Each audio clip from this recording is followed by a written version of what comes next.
या सुकरात साहब की। अब देखिए यहाँ पे आपने एक बात समझनी है कि बहुत सी बुक्स आपको मिलेंगी जिन बुक्स के अंदर सुकरात को as a political philosopher discuss नहीं किया गया। ठीक है, बहुत सी बुक्स मिलेंगी जहाँ पे डिस्कस किया गया, लेकिन बहुत सी बुक्स में सुकरात को पॉलिटिकल फिलोसोफर नहीं माना जाता बल्कि सिर्फ फिलोसोफर माना जाता है। ठीक है, फिलोसोफर मतलब द लव ऑफ विजडम, जो कि अकल से प्यार करते हैं या फिर जो इल्म से प्यार करते हैं नॉर्मली। ठीक है, इल्म से जिन्हें मोहब्बत है तो उनको फिलोसोफर्स कहा जाता है।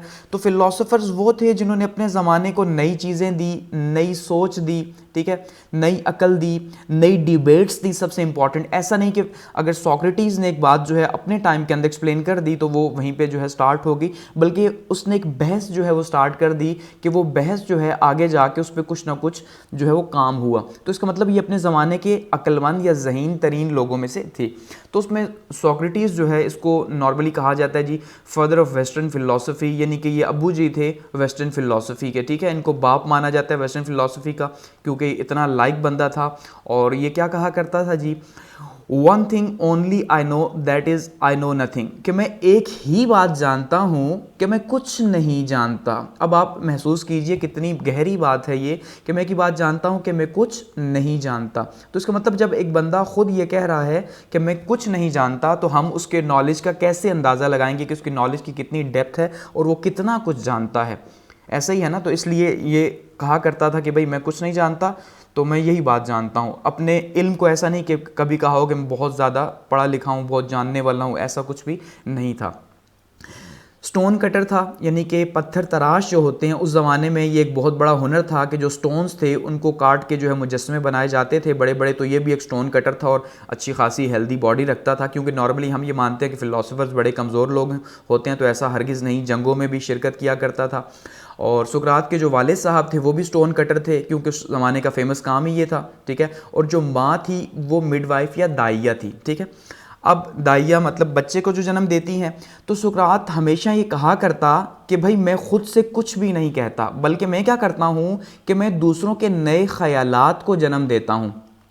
बात को समझ रहे हैं? क्या कहता कि भाई मैं खुद से अपने ख्यालात को दूसरों को नहीं बताता, बल्कि मैं दूसरों की हेल्प करता हूँ। किस चीज़ में हेल्प करता हूँ? कि उनके जो थॉट्स उनके दिमाग में अटके हुए हैं उनको दूँ। बिल्कुल वैसे ही जैसे कि मेरी माँ बच्चे को जन्म देती है, मैं नए ख्यालात को जन्म देता हूँ, इसका ये कहना था। ठीक है, तो डायलेक्चुअल मेथड या क्लासिकल सोक्रेटिस मेथड जो है उसको कहा जाता है नॉर्मली कि भाई दो लोगों के बीच में डायलॉग्स होते हैं कि पर्सन ए है और यहाँ पे पर्सन बी है। अब पॉलिटिकल साइंस पे तो हम इसको ज़्यादा डिस्कस नहीं करेंगे, ये फिलॉसफी का टॉपिक है, लेकिन आपको थोड़ा समझाता चलूँ कि अब जैसे अगर यहाँ पे पर्सन ए है, ये कोई भी शख्स हो सकता है, और पर्सन बी के अंदर जो है वो सुकरात साहब मौजूद हैं। सुकरात साहब बाज़ार गए, रास्ते में चलते चलते पर्सन ए ने मिला। ठीक है, कोई भी हो सकता है।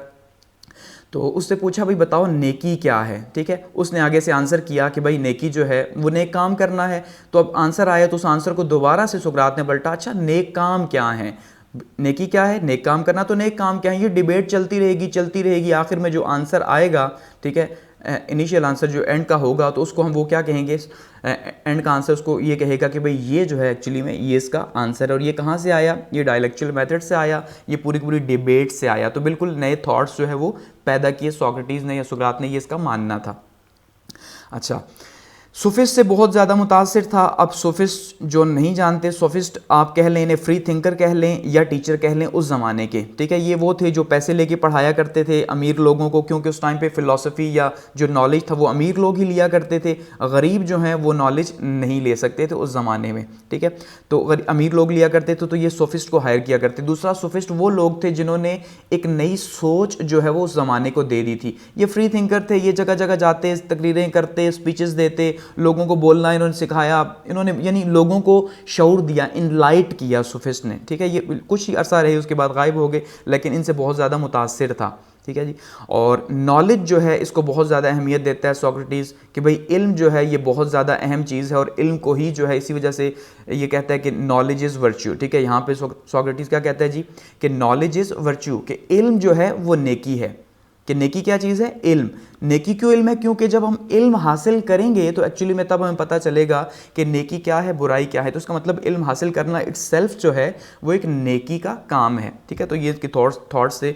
तो अब नॉलेज की डिवीजन की, कहा जी नॉलेज जो है वो एक तो जो रियलिटी है, यानी जो चीज़ें हमें दिखाई दे रही हैं वो नॉलेज है, पहली बात। दूसरा एक रियल नॉलेज है। ठीक है, अब रियल नॉलेज कैसे हासिल हो सकता है कि जिसको हम सोच की कसौटी पे परखेंगे, ठीक है, जिस पे हम सोचेंगे तो वो क्या होगा, वो रियल नॉलेज होगा जिसके ऊपर हम सोच रहे हैं या सोच सकते हैं। और सुकरात का ये मानना था कि भाई किसी भी चीज़ को आप वैसे ही जो है वो एक्सेप्ट ना करें, बल्कि आप क्या करें, पहले उसको सोच की कसौटी के ऊपर परखें, पहले उसके ऊपर सोचें कि ऐसा पॉसिबल है कि नहीं, अगर है तो तब माने, अदरवाइज ना माने, वही रियल नॉलेज होगा। ठीक है, रीजनिंग यानी कि उसको बहुत ज़्यादा अहमियत दी। रीजनिंग क्या होता है कि भाई लॉजिक्स ढूंढना कि भाई किस तरह से ये चीज़ हुई और क्यों हुई।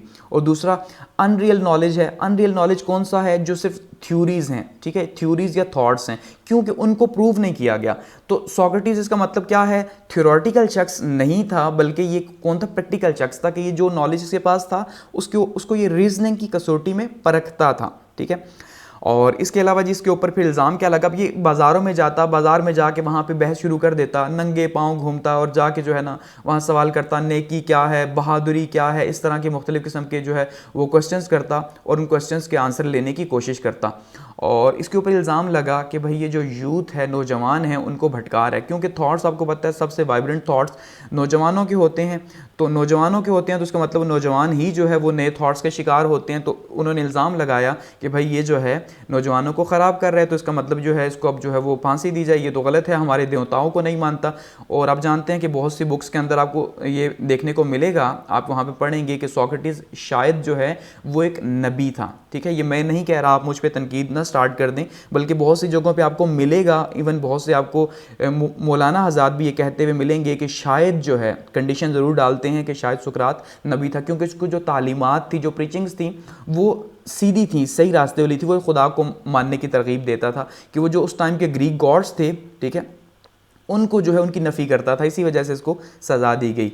और पॉलिटिक्स और मोरालिटी के ऊपर बात की कि भाई इनका बहुत ज़्यादा आपस में गहरा लिंक है। बाद में हमने देखा कि पॉलिटिक्स और मोरालिटी को सेपरेट ही कर दिया गया, लेकिन एक्चुअली में इसने कहा कि लिंक मौजूद है, कि मॉरल वैल्यूज़ पॉलिटिक्स के अंदर होनी चाहिए, और राइट एंड रॉन्ग जो है वो यूनिवर्सल हैं। सुकरात ने क्या कहा कि जो सही है वो पूरी दुनिया के लिए सही है और जो गलत है वो गलत है।